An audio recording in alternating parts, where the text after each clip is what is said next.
기다림의 계절이 다 되었습니다. 한 해가 어느덧 다 지나가고 이제 다시 새해를 맞이할 준비를 해야 하는 시간이 다가왔습니다. 또 오늘은 대강절 둘째 주일이기도 합니다. 우리는 계속해서 성탄절을 앞두고 우리에게 오신 예수 그리스도와 또 장차 우리에게 오실 예수 그리스도를 기다리고 맞이할 준비를 하고 있습니다. 새해를 맞이하든 성탄절을 맞이하든 분명한 것은 준비하지 않고는 새로운 은혜를 맞이할 수 없다는 사실입니다.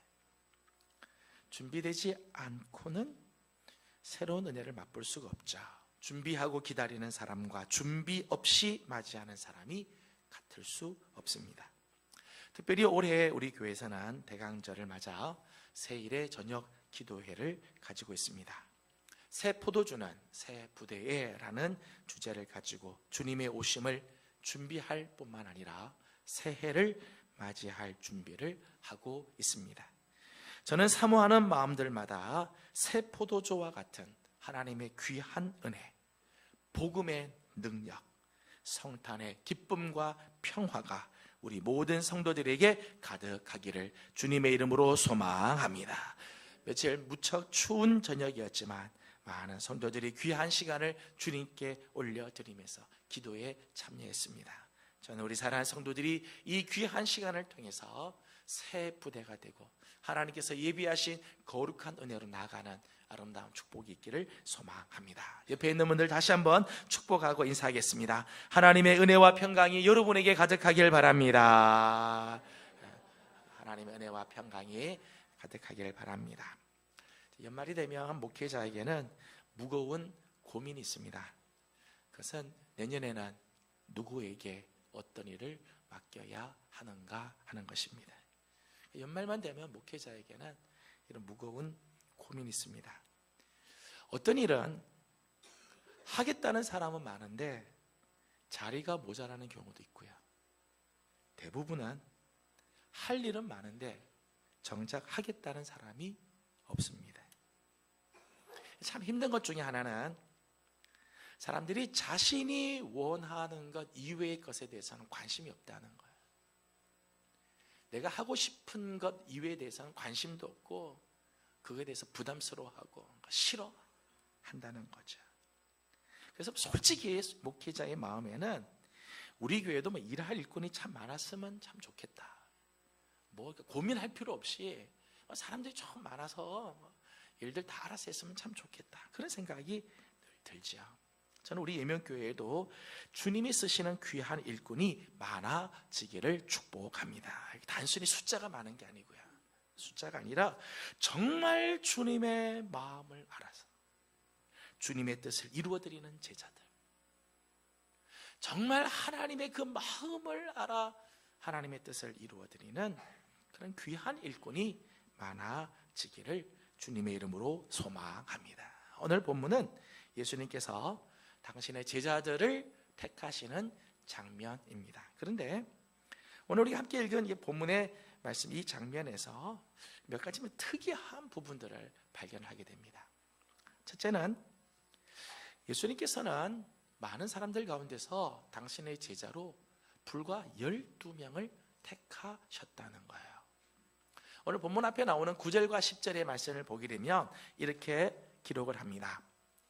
예수께서 무리가 애워싸 미는 것을 피하기 위하여 작은 배를 대기하도록 제자들에게 명하셨으니 이는 많은 사람을 고치셨으므로 병으로 고생하는 자들이 예수를 만지고자 하여 몰려왔음이더라. 지금 예수님 주위에는 지금 무리들이 애워싸서 막 밀고 있었다는 거예요. 얼마나 이 무리들이 애워싸서 미는지 예수님께서 그걸 피하기 위해서 작은 배를 대기하고 그 배에 탈 정도가 됐어요.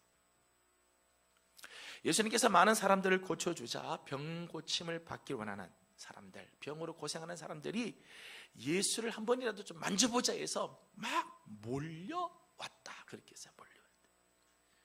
지금 예수님 주위에는 사람들이 지금 막 몰려오는, 무리들이 막 예수님께 몰려오는 상황이죠. 복음서를 보게 되면 어느 때는 장정만 5천 명이 예수님께 모일 때도 있었고요, 장정만 4천 명이 들판에 예수님 계신데도 몰려와서 예수님 말씀을 들은 때도 있었습니다. 그런데 예수님께서는 그들 중에서 단 12명만을 당신의 제자로 부르셨다는, 예수님께 온 사람들이 몇몇밖에 없었기 때문에 그 중에서 뭐 할 수 없이 12명 택한 게 아니라, 지금 예수님 주위에는 수많은 무리들이 예수님을 추종하고 따라왔는데 예수님은 그 중에서 12만 택하셨어요. 거대한 조직을 두면은, 점조직을 해서 예수님이 거대한 조직을 두면 일하기가 훨씬 쉬웠을 텐데, 또 예수님께서 해야 할 일들이 태산같이 많았을 텐데 예수님은 겨우 12명만을 당신의 제자로 부르셨어요. 예수님을 따르겠다고 하는 사람도 많이 있었는데 왜 예수님은 12명만 택하셨을까? 참 특이한 부분이죠. 하나님의 뜻을 이루는 데는 반드시 많은 수의 사람이 필요한 것이 아니라는 뜻입니다. 여러분, 하나님의 나라는 숫자나 크기로 일하는 게 아니에요. 헌신된 제자를 통해서 일하는 거예요.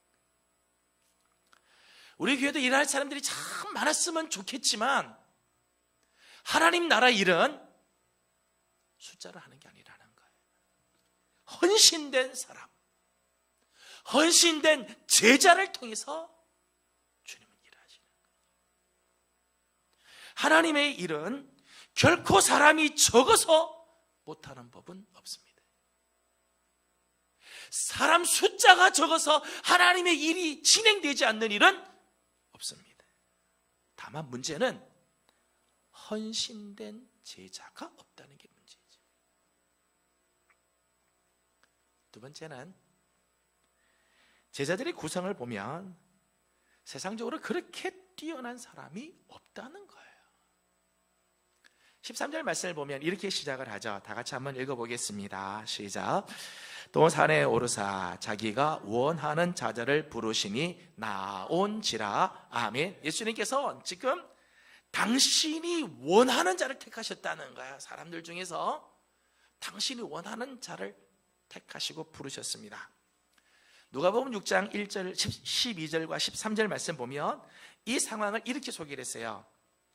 이때에 예수께서 기도하시러 산으로 가사 밤이 새도록 하나님께 기도하시고 밝음에 그 제자들을 부르사 그들 중에서 12를 택하여 사도라 칭하셨으니. 누가복음의 말씀 보면 예수님께서 제자들을 부르시기 전날 밤 산에 올라가서 밤이 새도록 기도하셨다는 거예요. 그리고 제자 12를 택하셨다는 거죠. 예수님께서도 제자를 부르시고 제자를 세우는 일이 얼마나 중요한 일인지 잘 아셨다는 거죠. 그러니까 밤이 새도록 기도하고 나서 택하셨다는 거예요. 그런데 예수님께서 그렇게 밤이 새도록 기도하시고 그리고 나서 택한 12명, 예수님께서 그 많은 무리들 중에서 당신이 원하는 사람 12를 택해야 되는데 그 12를 택한 제자들이 누구냐? 오늘 본문 보면 다음과 같은 사람들이었다는 거예요. 16절에서부터 19절까지 말씀을 보면 예수님의 제자들의 목록이 기록이 되어 있습니다. 이 12를 세우셨으니 시몬에게는 베드로란 이름을 더하셨고 또 세베대의 아들 야고보와 야고보의 형제 요한이니 이 둘에게는 보아너게 곧 우레의 아들이란 이름을 더하셨으며 또 안드레와 빌립과 바돌로메와 마테와 도마와 알페오의 아들 야고보와 및 다데오와 가나나인 시몬이며 또 가론 유다니 이는 예수를 판자더라. 자, 여러분은 이 명단을 보고 어떤 느낌이 드시나요? 여러분이 예수님께서 밤새 기도하시고 나서 내가 12 사도를 택했습니다. 명단을 부르겠습니다. 베드로, 안드레, 요한, 야고보 쭉 12명을 불렀습니다. 마지막 가룟 유다까지 이름을 불렀을 때 여러분이 그 명단을 보고는 여러분 마음에 어떤 마음이 드시나요? 와, 환상의 드림팀이다, 정말 잘 뽑으셨다, 그런 마음이 드시나요? 아니면 이상하다, 웬 오합지졸인가, 이런 생각이 드시나요? 여러분이 이 사람들과 함께 일을 한다면 앞으로의 미래가 기대가 되십니까? 아니면 사뭇 실망스럽고 걱정이 되십니까? 여러분, 예수님께서 택하신 제자들 보게 되면 제자들 중에는 어부 출신들이 많이 있었죠. 베드로와 안드레, 야고보와 요한, 그리고 도마, 바돌로메, 빌립 같은 사람들이 다 어부 출신들입니다. 어부들은 당시 유대 사회에서는 하층 계층에 속한 자들이에요.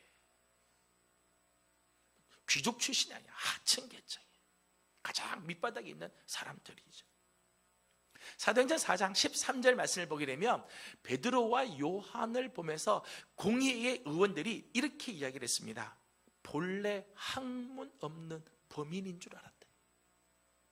어부들에 대해서는 사람들이 이렇게 생각하는 거예요. 본래 학문 없는 범인이다, 그렇게 취급받는 사람들이었습니다.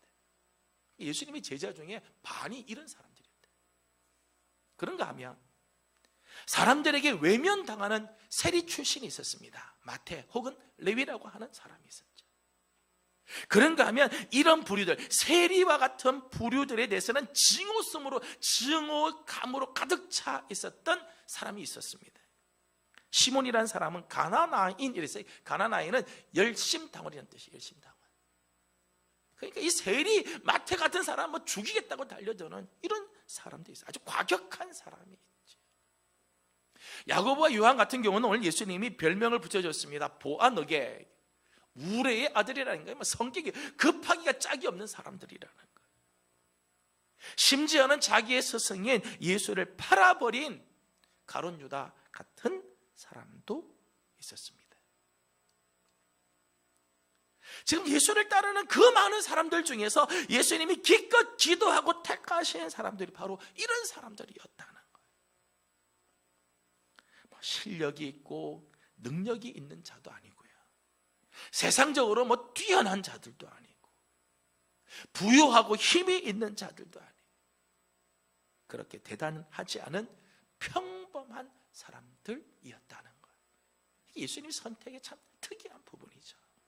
하지만 예수님께서는 저들을 통해 하나님의 일을 하셨다는 거예요. 세상 사람들이 보기에는 아무 능력이 없는 것처럼 보이고 별것 아닌 대단하지 않은 평범한 사람들 같지만 주님은 저들을 통해 하나님의 일을 하셨습니다. 여러분, 출신이 좋지 않다고 쓰임 받지 못하는 게 아니에요. 연약하다고 하나님의 일을 못하는 것도 아닙니다. 많이 배우지 못했다고 해서 하나님의 사람이 될 수 없는 게 아니에요. 하나님의 일은 능력이 없어서 못하는 게 아니에요. 주님께서 쓰시겠다고 작정하시면 누구든지 쓰임 받을 수 있습니다. 주님이 쓰시겠다고 하시면 누구든지 쓰임 받게 되는 거예요. 고린도전서 1장 27절에서 29절 말씀을 보면 이런 말씀을 했습니다. 그러나 하나님께서 세상에 미련한 것들을 택하사 지혜 있는 자들을 부끄럽게 하려 하시고, 세상에 약한 것들을 택하사 강한 것들을 부끄럽게 하려 하시며, 하나님께서 세상에 천한 것들과 멸시받는 것들과 없는 것들을 택하사 있는 것들을 폐하려 하시나니, 이는 아무 육체도 하나님 앞에서 자랑하지 못하게 하려 하심이라. 아멘. 하나님께서는 미련하다고 해서 못 쓰지 않아요. 하나님께서는 세상에 약한 사람이라고 해서 하나님이 안 쓰시는 것 아닙니다. 하나님께서는 세상에 천하고 멸시받는다고 해서, 없다고 해서 하나님께 쓰임받지 못하는 게 아니에요. 중요한 것은 주님의 부름에 응답하는 거예요. 제자들의 공통된 특징, 오늘 예수님의 이 12제자의 공통된 특징이 있다면 예수님께서 저들을 부르실 때 모두 순종하고 따랐다는 거예요. 예수님 부르실 때 모든 걸 버려두고 따랐다는 거예요. 비록 부족하여도 순종하고 응답할 때, 내가 정말 연약하지만 주님이 부르실 때 순종하고 응답할 때 저들은 예수님의 제자가 되었고 위대하게 쓰임받게 되었습니다. 여러분, 제자의 제1덕목은요 능력이 아니에요. 순종이죠. 제자의 제1덕목은 실력이 아닙니다. 자세입니다. 나는 주님 말씀 앞에 순종할 마음이 있는가? 순종하지 않는 실력, 순종하지 않는 능력은 주님께 쓰임 받을 수 없습니다. 아무리 능력이 있고 가진 게 많아도 순종하지 않는 한 제자로 부름 받을 수 없습니다. 세 번째는 예수님께서 제자들을 부르신 목적은 단순히 일을 시키기 위함이 아니라 당신과 교제하기 위함이라는 거예요. 오늘 14절과 15절의 말씀에는 이렇게 기록을 했습니다. 다 같이 한번 읽도록 합니다. 시작. 이에 12를 세우셨으니 이는 자기와 함께 있게 하시고 또 보내사 전도도 하며 귀신을 내쫓는 권능도 가지게 하려 하심이로라. 아멘. 여러분, 세상에서는 사람을 뽑을 때 어떤 일이나 과업을 위해서 뽑죠. 사람을 뽑을 때 그냥 뽑는 일은 없습니다. 사람을 뽑을 때 반드시 어떤 일을 위해서, 어떤 과업을 성취하기 위해서 사람을 뽑습니다. 그래서 사람을 뽑을 때 가장 중요하게 보는 것이 능력이죠. 지금 정부가 들어서면서 이 많은 일자리를 창출하기 위한 방법 중에 하나를 블라인드 채용이라는 것을 한다고 했습니다. 블라인드 채용이라고 하는 것은 이력서에 학력이나 출신지나 신체 조건과 같은 차별 요인들을 기재하지 않는다는 거야. 이런 걸 빼고 적는다는 거죠. 이런 것 가지고 미리 선입견을 가지고 사람을 뽑을 때 제대로 뽑을 수 없다는 거죠. 그 사람이 가지고 있는 능력을 보겠다는 거예요. 그러니까 지금 우리가 살고 있는 이 사회는요, 학력이나 지연이나 이런 것보다 능력을 위주로 하는 사회가 됐어요. 이제 능력 위주의 사회. 얼마나 능력이 있느냐, 그걸 보겠다는 거죠. 세상은 그렇습니다. 사람을 뽑을 때요, 그에게 능력이 얼마나 많은가, 일할 수 있는가를 봅니다. 그런데 예수님은 제자를 부르신 것은요, 사실 일 때문에 부른 게 아니라는 거예요. 당신과 함께 거하면서 교제하기 위해서. 오늘 말씀을 보게 되면 물론 예수님께서 이 제자들을 부르신 여러 가지 목적들이 있지만은 오늘 말씀 보면 예수님께서는 당신과 함께 거하면서 교제하기 위해 제자를 불렀다는 거예요. 때문에 예수님께서 제자들에게 요구하는 것은 능력이 아니에요. 능력은 필요하면 주님께서 주시지요. 필요하면 다 주세요. 여러분, 예수님께서 제자들을 세상에 보내셔서 전도도 하고 귀신도 내쫓게 하실 때 예수님 그냥 보내시지 않으셨어요. 오늘 말씀을 보게 되면 그 일을 감당할 수 있는 권능을 주셨어요. 권세와 능력을 주셨다는 거예요. 능력은 필요하면 주님께서 주십니다. 능력은 주시는 거예요.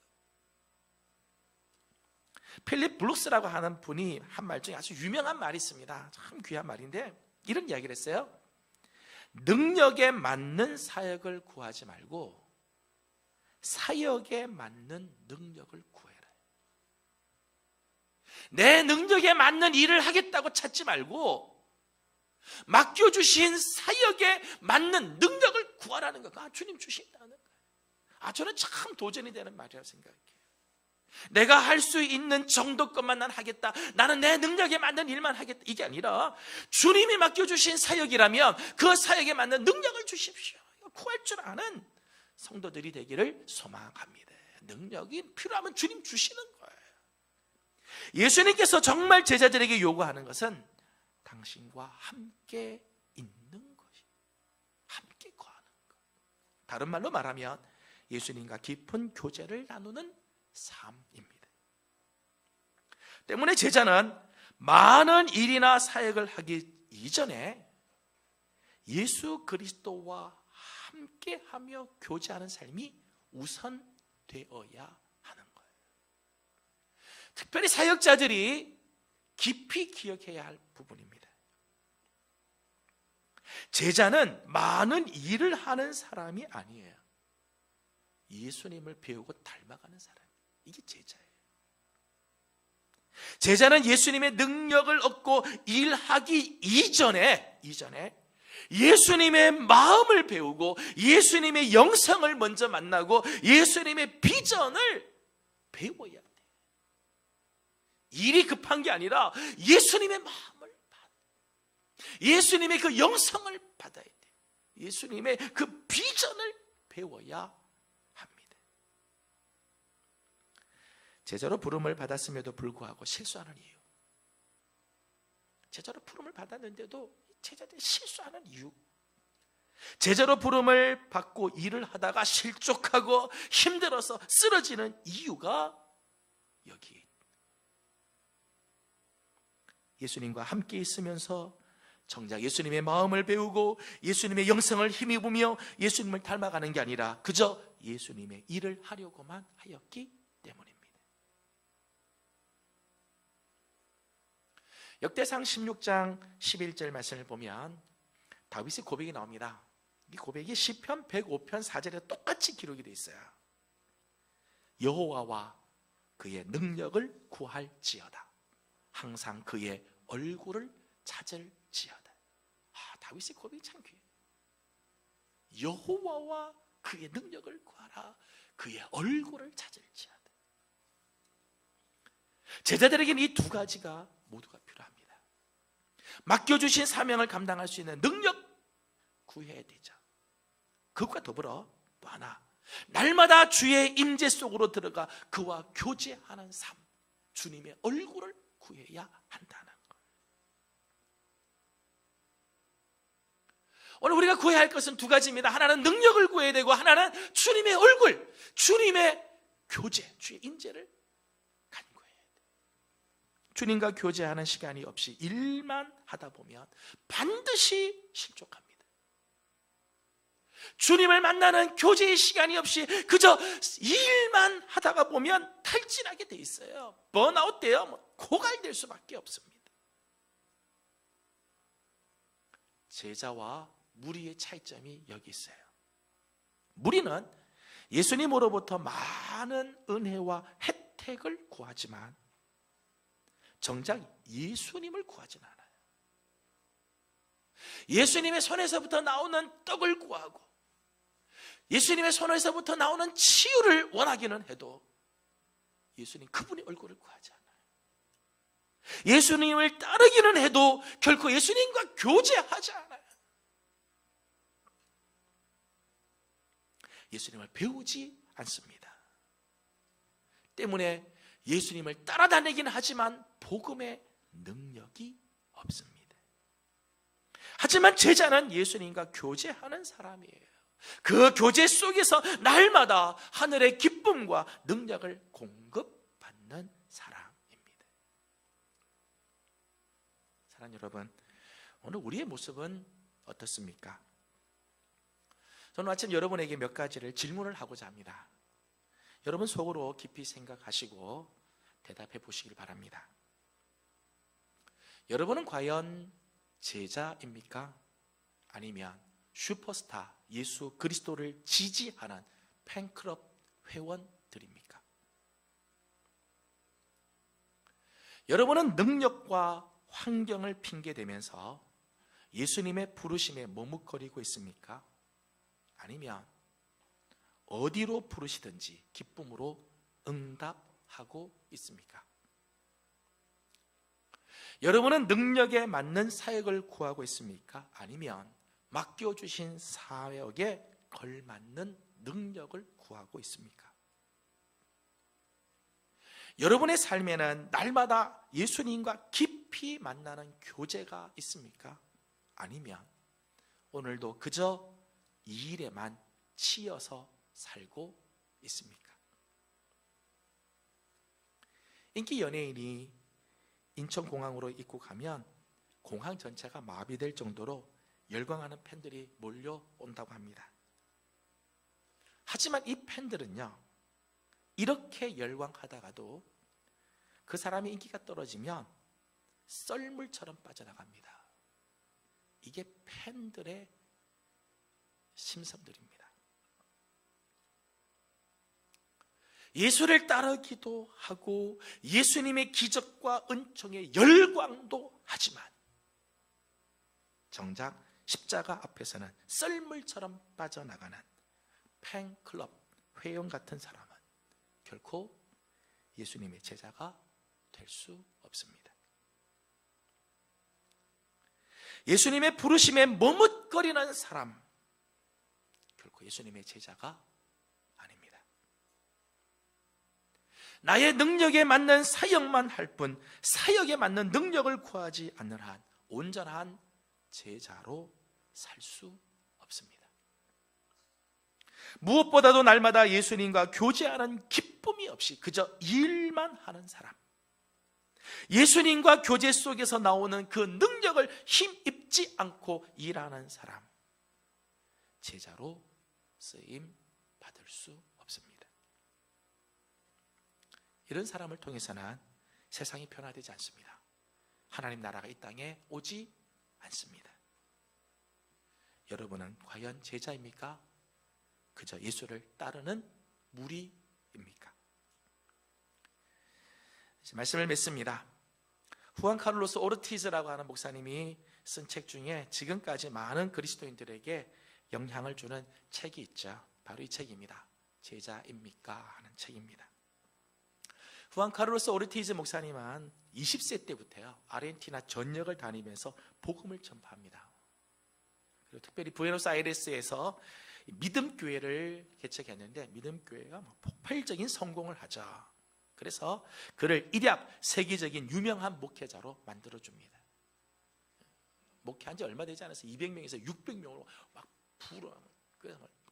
교회 성장의 모델로 유럽 여러 나라를 다니면서 강연을 합니다. 그런데 이 책을 보게 되면 이 책 서문에 그가 이런 고백을 합니다. 지금 한창 막 자기가 성공했다, 자기는 목회가 성공하고 막 잘하고 있다고 생각하고 있던 어느 날 하나님께서 주신 성령의 음성을 들었다는 거예요. 서문이 이렇게 썼어요. 성령께서 나를 깨트리기 시작했다. 그분의 첫 말씀은 이것이었다. 너는 코카콜라 회사가 코카콜라를 파는 것과 같은 똑같은 방식으로, 리더스 다이제스트사가 잡지와 책을 파는 것과 똑같은 방법으로 복음을 전하고 있다. 너는 학교에서 배운 모든 술수를 쓰고 있다. 도대체 네가 하는 일들 가운데 어디서 나의 손길을 찾아보겠느냐? 그분은 말씀하셨다. 나는 할 말을 잃었다. 그 다음에 주님은 두 번째 말씀을 하셨다. 너는 잘하고 있지 않다. 네 생각에 내가 교인 수를 200명에서 600명으로 늘렸다고 해서 잘하고 있다고 생각하는 모양인데 그것은 잘하는 게 아니고 살이 찌고 있는 것이다. 저는 이 서문의 이 글이 참 우리에게 도전이 된다고 생각을 해요. 우리도 종종 비슷한 착각을 할 때가 있죠. 많은 일을 하고 있으면 주님이 기뻐하실 것이다. 숫자가 많이 모이면 주님의 일을 지금 잘하고 있다. 사람들이 칭찬하면 하나님도 칭찬하실 것이다. 하지만 예수님은 많은 숫자에 현혹되지 않으십니다. 정말 제자로 사는 사람을 찾으시지. 주님이 원하는 것은 숫자가 아닙니다. 오늘 집회에 몇 명이 모이는, 예수님 거기 관심 전혀 없으세요. 예수님의 관심은 제자로 사는 사람, 능력 있는 사람을 찾지 않습니다. 날마다 주님과 깊은 교제 속에서 주님으로부터 오는 능력을 힘입는 사람을 찾으십니다. 주님은 저들을 통해서 세상을 변화시키고 하나님 나라가 임하게 하십니다. 얼마나 많은 사람이 있느냐가 중요한 것이 아니라 얼마나 헌신된 제자가 있느냐가 중요합니다. 한 것입니다. 사랑하는 여러분, 여러분은 제자입니까? 무리입니까? 여러분은 제자로 헌신된 사람입니까? 그래서 예수를 따르는 팬클럽 회원들입니까? 저는 우리 예명교회 안에 정말 헌신된 제자, 주님께서 기뻐하시는 제자들이 가득하고 헌신된 제자로 쓰임받는 우리 성도들이 되기를 주님의 이름으로 소망합니다. 기도하겠습니다.